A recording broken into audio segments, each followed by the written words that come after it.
This Mustang made $1 million to basically raise money for hurricane relief, which I think is pretty cool, right? But let's actually also check out the model of the Mustang because this just looks honestly pretty sick. Look at this. See, I think it'd be super fun to like buy a Mustang like this, right? The only thing that I always get depressed about when I look at like fast cars is like, yeah, okay, spending like 100 grand or like 200 grand on a car sounds fun, but at the same time, you still gotta go the speed limit unless you want to lose your license or go to jail. Like it's sad when you think about it, right? You're like, oh yeah, I'm gonna drop like 100 grand on a car for fun, but you're gonna get arrested. It's like, dear lord. So it's a car so nice it was sold for big bucks twice. The 2022 Mustang Shelby GT 500 Heritage Edition raised $1,938 for charity at the Barrett Jackson auction in Houston, despite having a sticker price of just $112,385.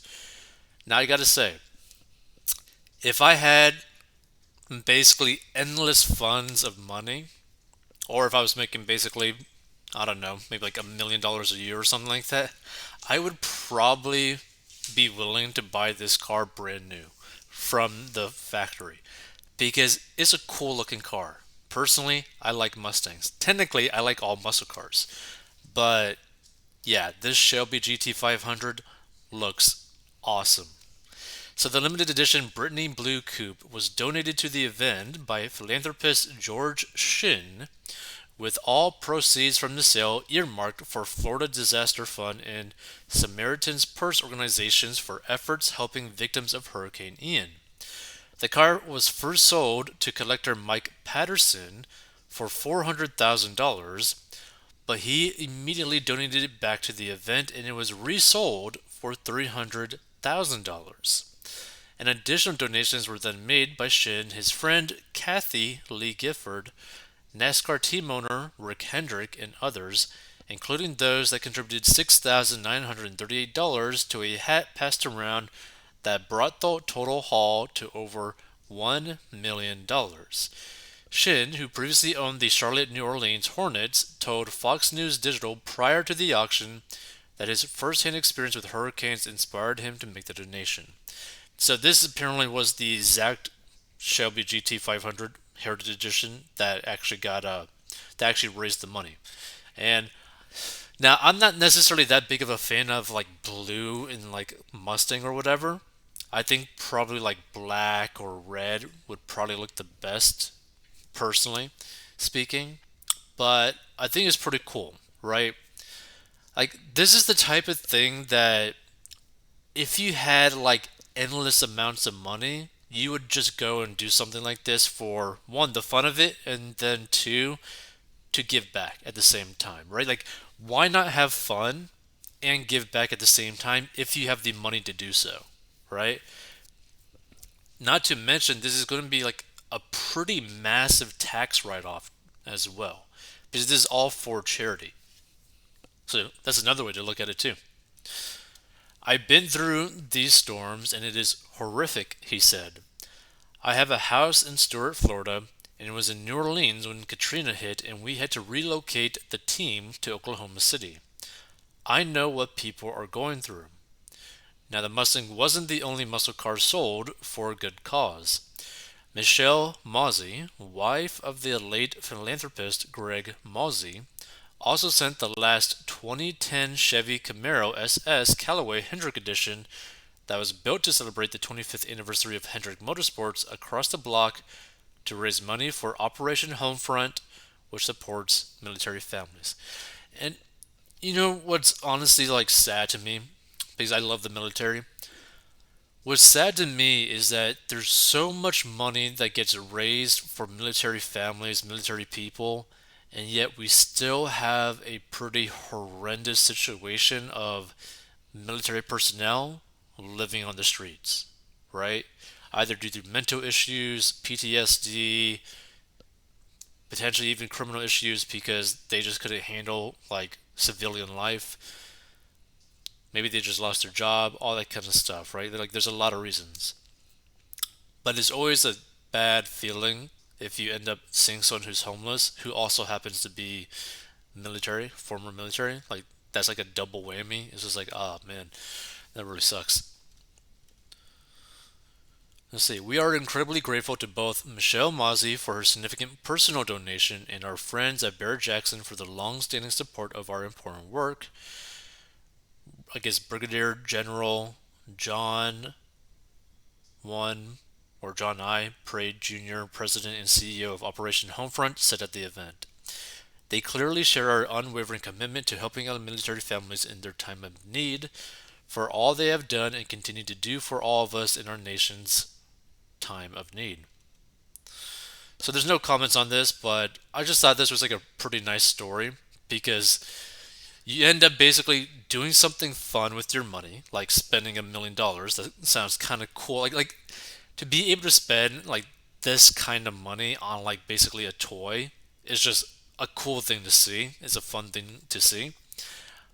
But also the fact that the money is actually going to be used to help people that have been negatively affected by Hurricane Ian, like that's just overall a cool thing. It's like a win-win-win situation. And again, I gotta say the Shelby GT500 looks pretty awesome. Not gonna lie. Although I wonder what's the cheapest you could actually get like a Shelby GT500 for. I think that'd be pretty cool to have. But wow. One thing's for sure, if you were to go and like buy like a muscle car, like just for yourself, like if you just want it, make sure that the car is not more than half of your yearly income because it's going to go down in value, period. Like no matter what vehicle you end up buying, it's going to go down in value. Now, unless you are like very good at like flipping like classic cars or like fixing up old cars and like making it drivable, right? Or flipping basically cars that are just literally not running, and you just like spend like a couple $100 to get it back to running, and then you make like $1,000 profit. You could end up doing something like that, like car flipping. But if you don't have the skills for that, if you just want to like go and buy a car because you want a new car or you need a new car or whatever, never really buy a super brand new car, meaning like right out of the dealership. And especially do not finance your vehicle. Now, some people might disagree with that, but the way that we look at it is that you are basically taking a loan on a vehicle that is going to go down in value, pretty much guaranteed that it's going to go down in value. So you are basically having to pay for a liability, not even an asset. A liability because it's going to go down in value, right? Which is horrendous, right? So that even if you were to sell the car, you're going to have like a deficit. You're going to basically have to pay money to actually just be even, which is going to be horrible, right? Like another way to look at it is like it's kind of like basically buying. Hold on, what would be a good example of this? It's basically like giving someone $1 to hold on to 2 quarters. That's basically the equivalent of this. Now, I'm not saying it is impossible to actually make money off of cars. Like for example, if you're like some sort of like social media influencer and like your business is basically you like vlogging with your car or something because you're like a car vlogger, auto vlogger, or whatever, some of those dudes and chicks are making hundreds of thousands of dollars vlogging themselves with their car, right? There are people like that that exist. There's also people that basically get a special allocation, right, for like a very limited vehicle that has an extremely high demand where technically speaking they could sell that vehicle right away and pretty much double their money. For an example of this actually being a case of someone potentially being able to do this, or someone who actually did do this, right, is two people. One who didn't actually sell it because they honestly just love the car is a YouTuber that goes by Captain Sparkles, aka Jordan Marin, where he got a special allocation for the brand new Ford GT, but didn't sell it because he absolutely loves the car, right? But this vehicle, he could have pretty much sold it for like $2 million.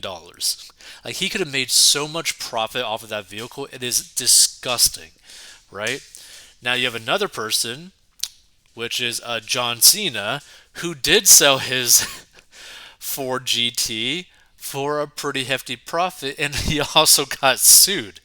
So it's just something to like think about too. Like there are ways to make money from cars, but some of the ways you may not really want to even go down. And the reality, if you just want to be safe with it, is just never buy a car that is more than half of your income, your yearly income. And as long as you do that, you're not going to be car poor, right? You're not going to be basically completely screwed financially just because you wanted to buy a cool car, right? Like, for example, if I was making like $500,000 before taxes per year, I would be okay with buying this car, right? Because one, I wouldn't have any debt. I'd buy this car in cash. I would definitely have no loans on this. I would make sure that my insurance is good. I would have full coverage on this car, right? It probably also wouldn't be maybe my daily driver, just so that I could keep the like insurance a little bit lower. I'd probably have like a truck or something as like my main driver or something.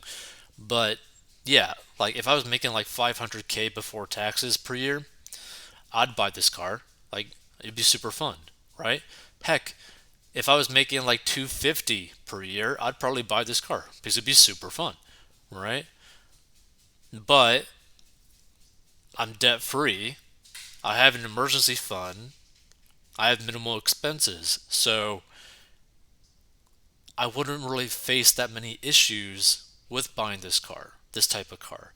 And that's the way that you really gotta like look at buying cars. It's like, okay, what makes the most financial sense to me in my specific situation?